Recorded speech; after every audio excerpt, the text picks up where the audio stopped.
അഞ്ചാമതായി മഹാനവറുകൾ പറയുന്നു 9 ലക്ഷം പ്രതിഫലം.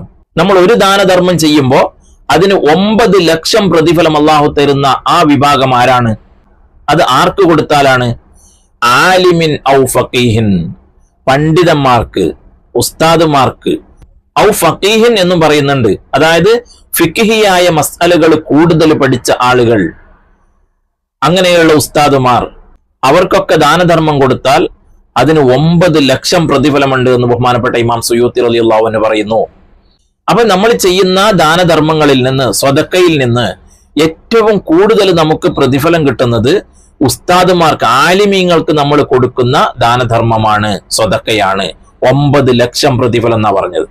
അപ്പോ ഇമാം സുയൂത്തി റളിയല്ലാഹു അൻഹു 5 വിഭാഗമായിട്ട് എണ്ണിയത്, ആദ്യം 10 പ്രതിഫലം കിട്ടുന്നവര്, പിന്നെ 90 പ്രതിഫലം കിട്ടുന്നവര്, പിന്നെ 900 പ്രതിഫലം കിട്ടുന്നവര്, പിന്നെ 1 ലക്ഷം പ്രതിഫലം കിട്ടുന്നവര്, പിന്നെ 9 ലക്ഷം പ്രതിഫലം കിട്ടുന്നവര്. ഇങ്ങനെ 5 വിഭാഗമായിട്ടാണ് മഹാനവറുകൾ എണ്ണിയത്.